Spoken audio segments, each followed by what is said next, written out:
You think you know God, right? Or at least you think you do. You go to church, you read the holy books. Maybe you've even felt that spiritual connection people always talk about. But what if I told you there's a truth out there that isn't at all comfortable, something most of us have never even considered? What if I told you there was a guy, an unusual guy, who understood God in a way that even the religious couldn't? And what if I told you this guy was called a heretic, simply because the way he viewed God didn't fit into the neat little boxes of the day? Today we're talking about Spinoza. Baruch Spinoza, the philosopher who might make you rethink everything you've ever been taught about God, religion, and life itself. But before we go any further, answer me this. Do you truly understand the word God?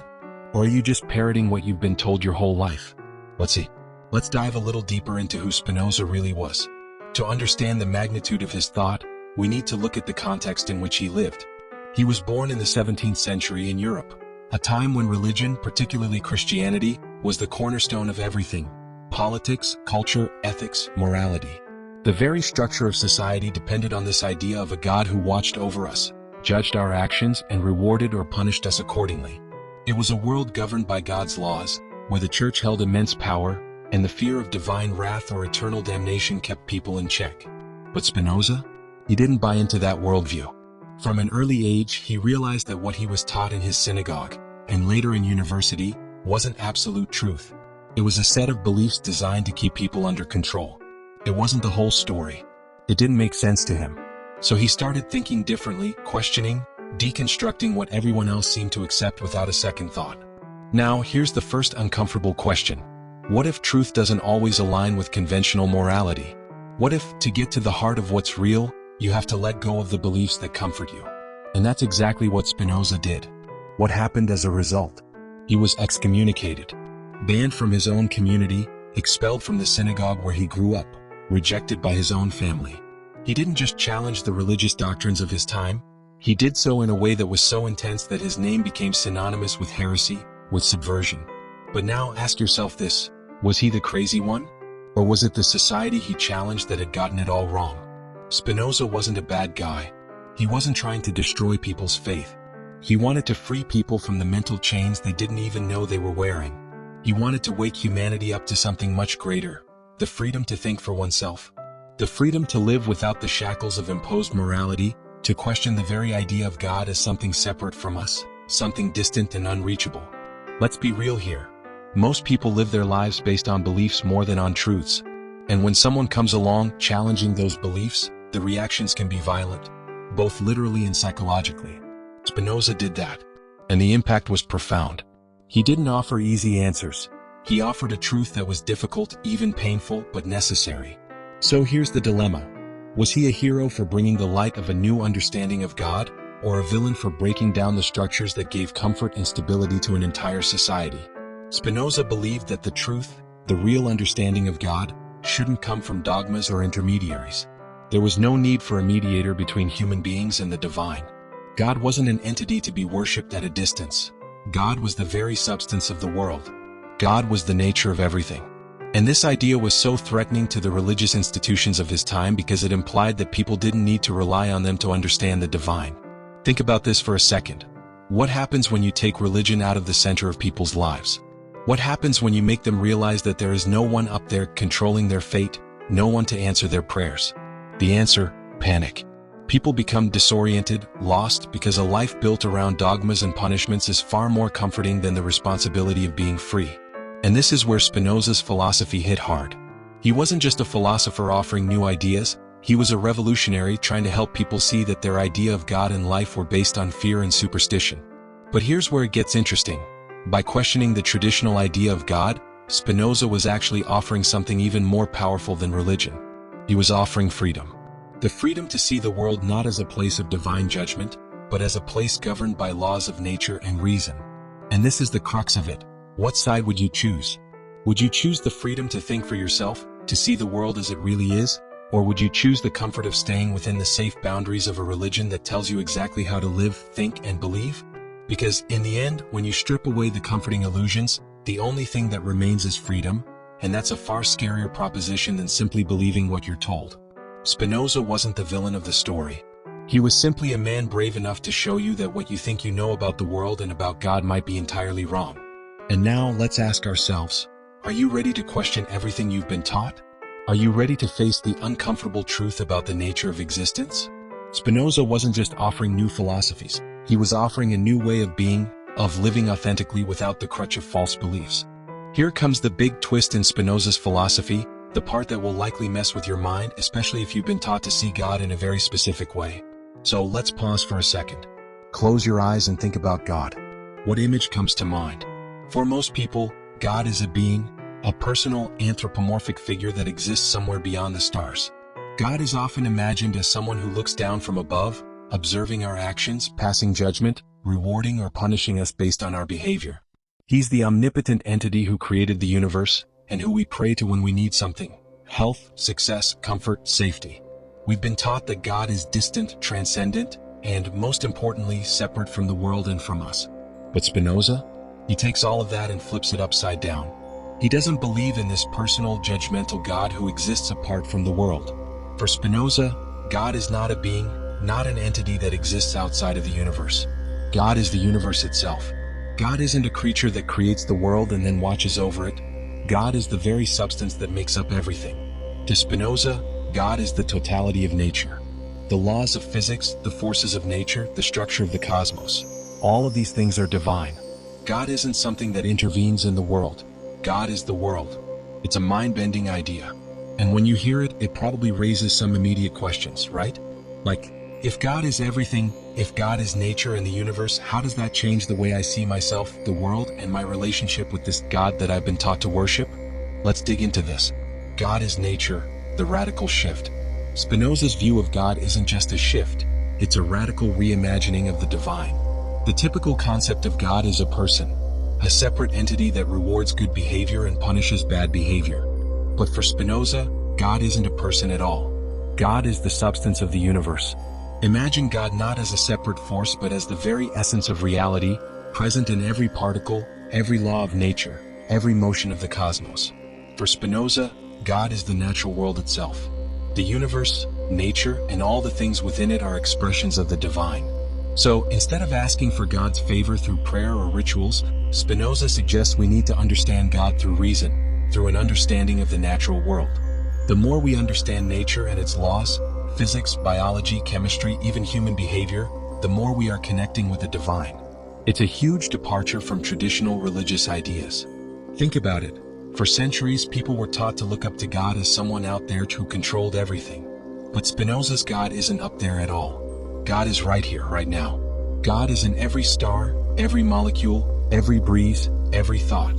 The divinity isn't something external that you need to please or appease. Instead, divinity is in everything. It's not a question of trying to reach God. It's a question of aligning yourself with the natural order, the rational understanding of how the universe works. The implication: you're already living in God's presence. This, then, leads us to a deeply profound realization. You're already living in the presence of God.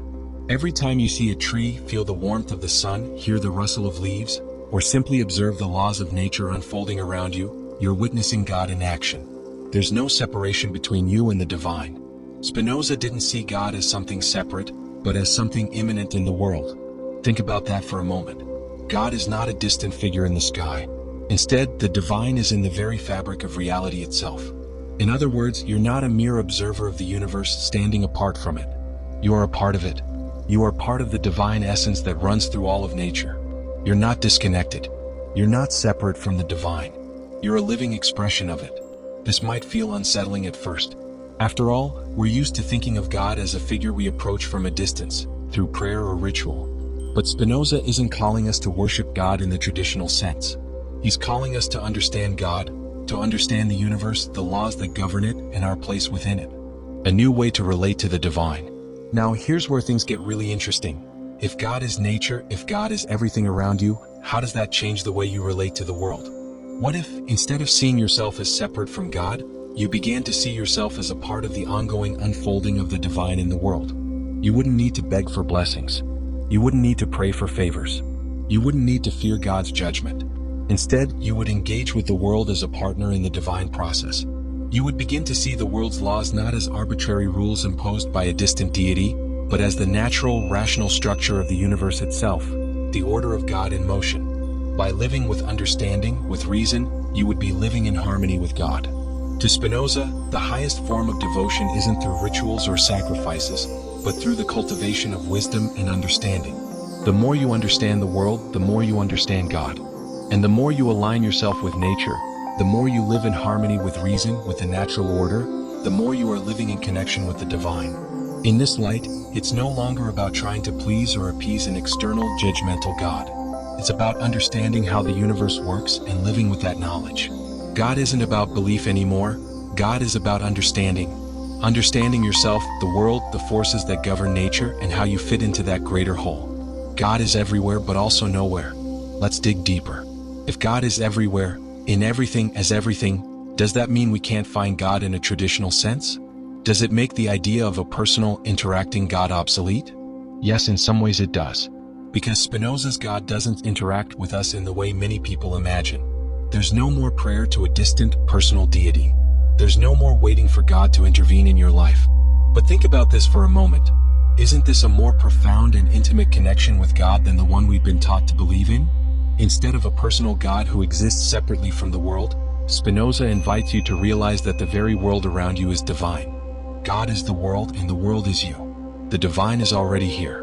It's in the laws of nature, the cause and effect that govern everything. It's in your ability to reason, to understand, and to live in accordance with the truth of the universe. And that's where Spinoza's vision becomes so liberating. It's not about waiting for God's approval, not about hoping for salvation through a personal deity who controls your fate. It's about recognizing that you are part of the divine unfolding. You are a participant in the ongoing process of existence. And in that process, you have the freedom to live with wisdom, reason, and harmony with the world. So here's the question. What if you could see everything, your life, your actions, your world, as part of this divine flow?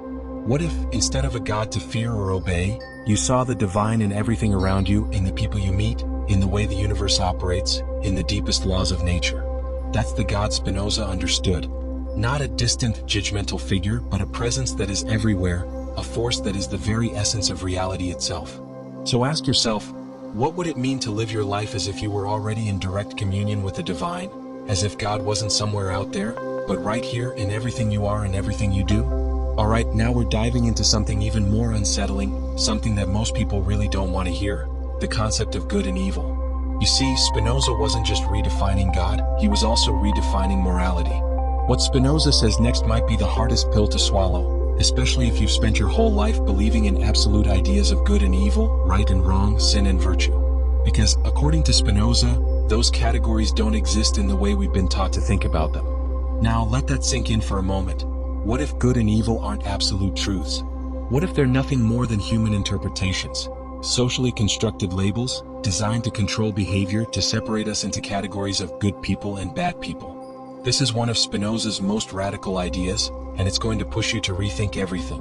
The illusion of good and evil. Spinoza's philosophy is grounded in the idea that everything in the universe follows a natural, logical order, what he calls the laws of nature.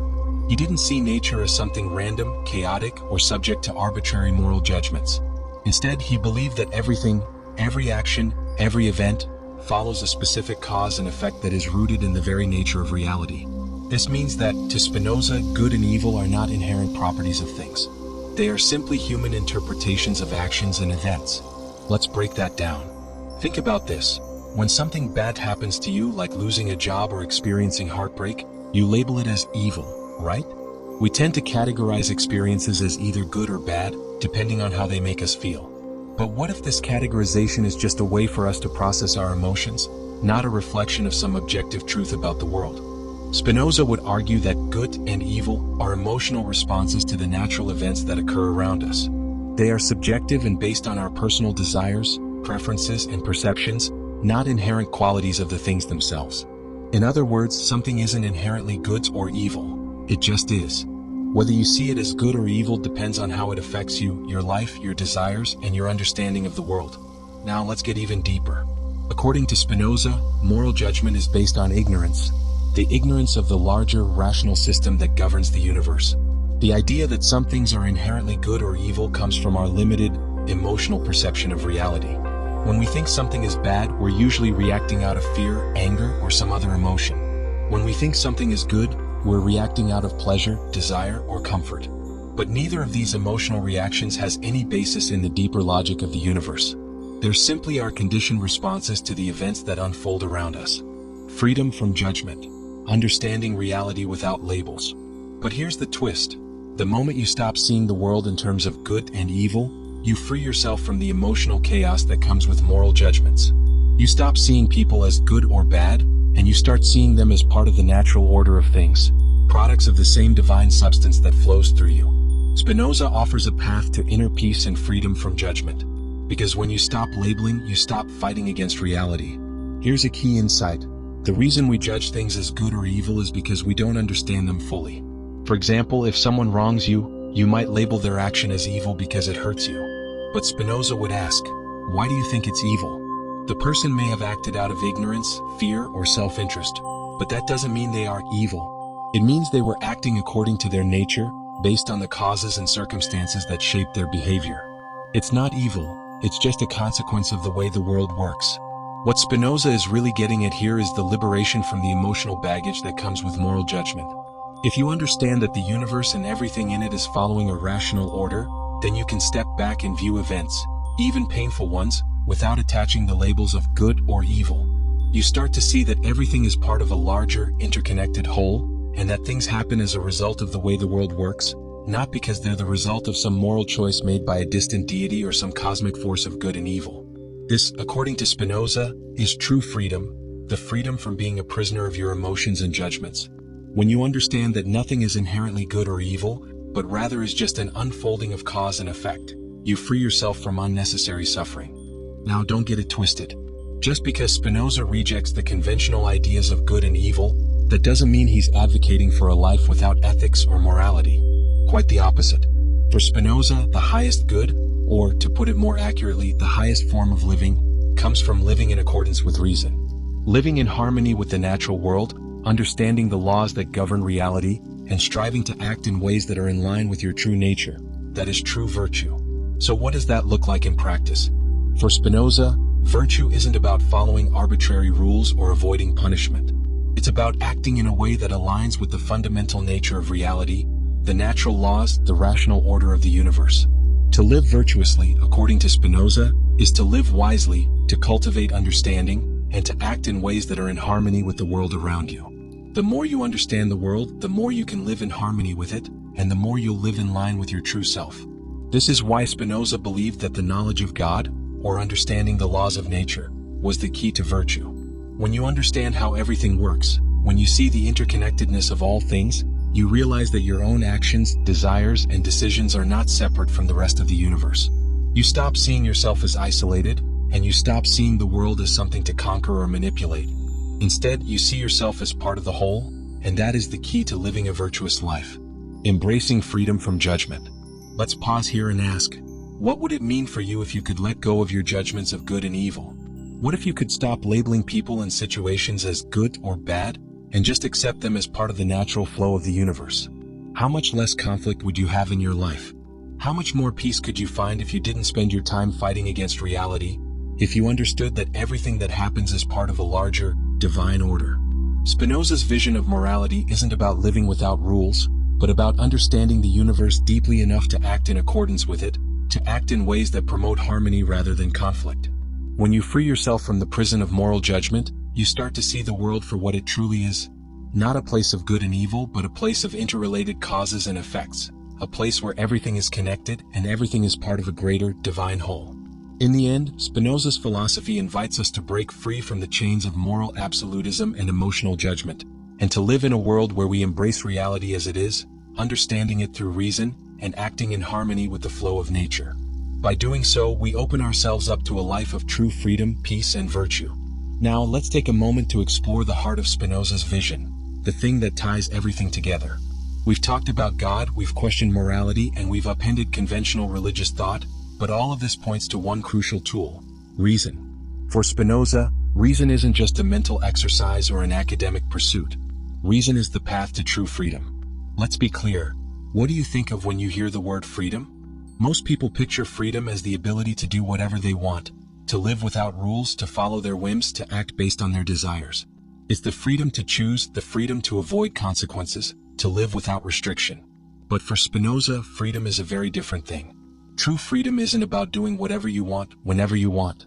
True freedom is about understanding the laws of nature, understanding your own emotions, understanding the deep structure of reality itself. The connection between reason and freedom. To Spinoza, freedom doesn't come from rejecting the natural laws or fighting against them.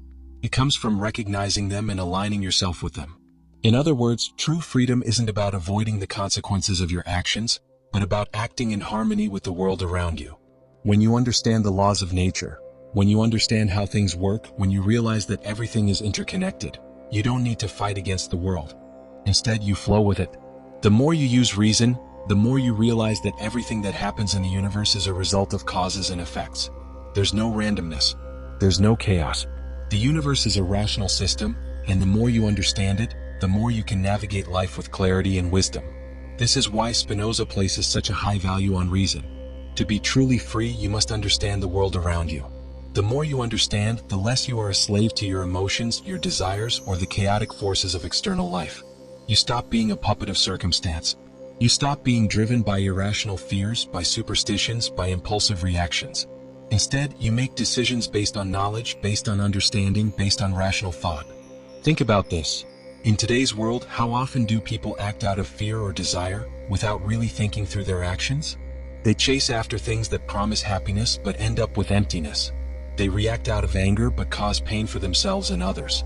They live on autopilot, driven by impulses and outside forces, never truly free to choose their own path. Spinoza says that the key to freedom is rational understanding. When you use your reason, you break free from the tyranny of blind emotions and societal conditioning. You begin to see the world with clarity, and in doing so, you begin to live in a way that is true to your deepest self, true to the divine order of nature. In essence, you stop being enslaved by your own unexamined thoughts and impulses. You begin to act with purpose, guided by wisdom. The false chains, emotions, and external control. But here's where things get difficult. Spinoza isn't just talking about the freedom to make good choices. He's talking about a radical shift in consciousness. For him, most people aren't free at all. Most people are slaves to their own emotions. Let's face it, how often do you make decisions based on irrational fear, or jealousy, or guilt? How often do you find yourself acting impulsively, driven by a need for approval or some other external factor, without ever stopping to ask if those emotions are rational? Spinoza argues that emotions are the chains that bind us. They distort our perception of reality and cloud our judgment. When you're driven by fear, anger, or desire, you aren't acting in harmony with the world around you. You're acting from a place of ignorance, a place of emotional reaction. You're allowing yourself to be controlled by your feelings, and in doing so, you're preventing yourself from truly understanding the world. You're not free, you're a prisoner of your own mind. But here's the liberating insight. You don't have to live like that. Spinoza offers a way out, through the use of reason. When you understand your emotions, when you understand the causes behind them, when you realize that they are simply reactions to your desires and perceptions, you can begin to step back from them.